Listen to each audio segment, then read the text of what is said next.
Let's take a look at our Excel spreadsheet. You might notice something interesting here. In geometry, a square has all sides equal.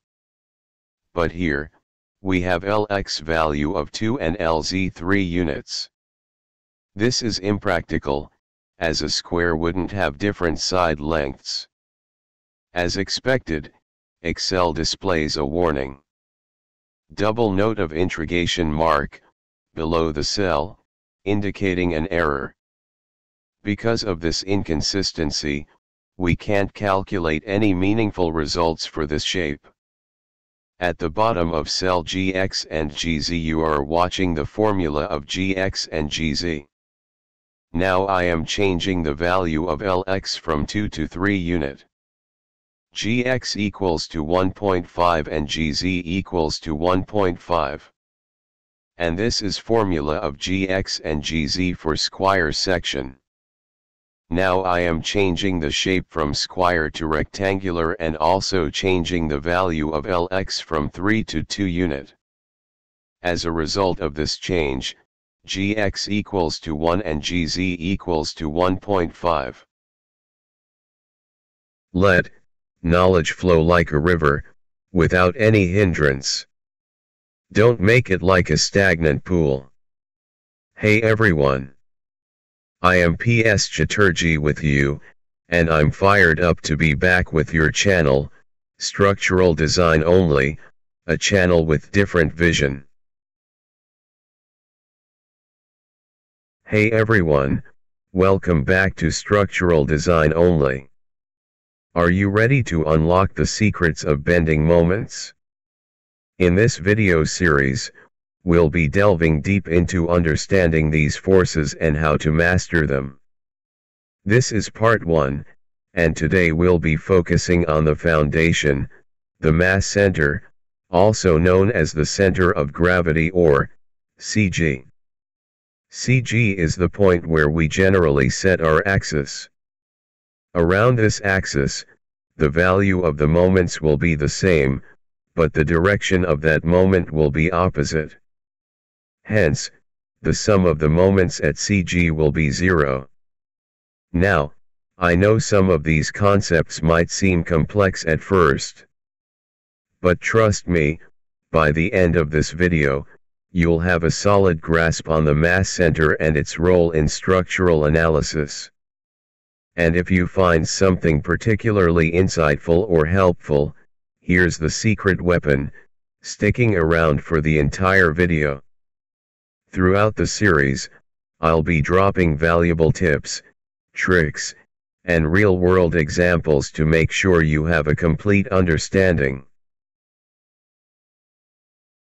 This is our slide number 3. Title of this slide, Position of CG for Regular Geometrical Section. In this slide you are watching 3 figures. Figure 3.1, Square or Rectangular Section. Figure 3.2, Circular Section. Figure 3.3, Triangular Section. We know the CG of a square, rectangular, or round section remains at an equal distance from its edges, or in other words at the center of the section. For a symmetrical triangle, CG will be at 1/3 of its height from the base. Let's move on to the next slide. Title of this slide, Position of CG for Regular Trapezoidal Section. Figure 4, a symmetrical trapezoidal section, say base dimension is equals to b, top dimension a, and height equals to h. Now the distance of CG from K, along x-axis equals to b by 2 and say CG from its base along z-axis equals to z bar. Therefore z bar equals to h into b plus 2a, by 3 into b plus a. Area equals to h into b plus a, by 2. Let's move on to the next slide. Title of this slide, Position of CG for Modified Trapezoidal Section. This type of section are the combination of two section. Bottom portion is a rectangular section and top portion is a trapezoidal section. For a compound section, to find the CG of that section we have to apply the area moment theorem. Now the question is, what is area moment theorem? In simple word, we have to split the compound section into several regular section, 2 or more. Regular section means square, rectangular, triangular or trapezoidal sections because position of the CG of those section are well defined. Now we have to calculate the distance of CG of each section from x-axis and the area of that section. Figure 5 is the good example of a compound section. In this section you are finding two section, one is rectangular type and another is trapezoidal type, and it bilaterally symmetrical. That means along z-axis area of both half is equal. Say bottom and top length are b and a, respectively. Width of the bottom portion is c and height of the trapezoidal portion is h. Say area of the bottom portion equals to a1, therefore a1 equals b into c. And CG distance from x-axis of a1 equals to c by 2. Now, say moment of a1 around x-axis, is ma1. Therefore ma1 equals to a1 into c by 2. We know a1 equals to b into c, therefore, ma1 equals to b into c by 2 equals b into c square by 2. For trapezoidal section, say area equals to a2 equals to h into b plus a by 2. Distance of CG of the trapezoidal section from x-axis, z bar equals to c plus h into b plus 2a by 3 into b plus a. Now, say moment of a2 around x-axis, ma2. ma2 equals to a2 into z bar. Therefore ma2 equals to h into b plus a by 2 into c plus b plus 2a into h by 3 into b plus a. Finally ma2 equals to h into 3c into b plus a plus 2h into b plus 2a by 6. Now total area A equals to a1 plus a2 equals to b into c by 2 plus h into b plus a by 2 equals to b into c plus h into b plus a by 2. Now say distance CG of the whole section from x-axis is x bar. Moment of the whole section around x-axis equals to m. Therefore m equals a1 plus a2 into x bar equals b into c by 2 plus h into b plus a by 2 into x bar. Now as per moment area theorem, m equals to m1 plus m2. Or a into x bar equals m1 plus m2. Or x bar equals to m1 plus m2 by a.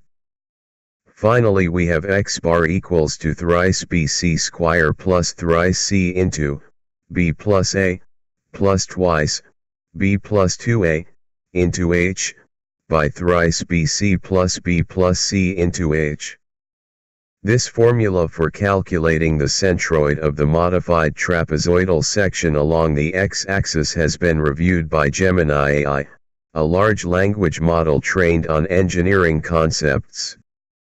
Alright, now that we have the formulas figured out, let's jump over to Excel and see them in action. Let's take a look at our Excel spreadsheet. You might notice something interesting here. In geometry, a square has all sides equal. But here, we have Lx value of 2 and Lz 3 units. This is impractical, as a square wouldn't have different side lengths. As expected, Excel displays a warning. Double note of interrogation mark, below the cell, indicating an error. Because of this inconsistency, we can't calculate any meaningful results for this shape. At the bottom of cell Gx and Gz you are watching the formula of Gx and Gz. Now I am changing the value of Lx from 2 to 3 unit. Gx equals to 1.5 and Gz equals to 1.5. And this is formula of Gx and Gz for square section. Now I am changing the shape from square to rectangular and also changing the value of Lx from 3 to 2 unit. As a result of this change, Gx equals to 1 and Gz equals to 1.5. Now I am changing the shape from rectangular to triangular, and with this change designation of Lx will change to B and designation of Lz will change to H. Now the value of B equals to 2 units, and value of H equals to 3 units. As a result of this change, Gx equals to 1 and Gz equals to 1. Now I am changing the shape from triangular to a regular trapezoidal section. This is a regular trapezoidal section because along the z-axis through CG it is divided into 2 equal portions. With this change you are watching a new parameter added here. And this new parameter is A. A is the top dimension of the trapezium. Say, A equals to 2, B equals to 3 and H equals to 3, therefore Gx equals to B by 2 equals 1.5 and Gz equals to 1.4. And below of this you have the formulas. Now I am changing the shape from regular trapezoidal section to a modified trapezoidal section. Here A equals to 2, B equals to 3, C equals to 3 and H equals to 3, Gx equals to B by 2 equals 1.5 and Gz equals to 2.333. Hey everyone, thanks for watching. Before we wrap up, I wants to talk about something important for the future of this channel. As you know, the channel focuses on civil and structural engineering topics, which can be quite niche. While the content is valuable for engineers, it might not be the most engaging for everyone. Here's where you, my fellow engineers, come in. This channel is approaching 3,500 subscribers, which is fantastic. However, watch time is lagging behind. If you're an engineer and find this content valuable, please consider liking the video, subscribing to the channel, and leaving a comment below. Your engagement helps the channel grow and allows me to keep creating content specifically for you. Together, we can build a strong community for civil and structural engineers on YouTube. Till then, bye bye.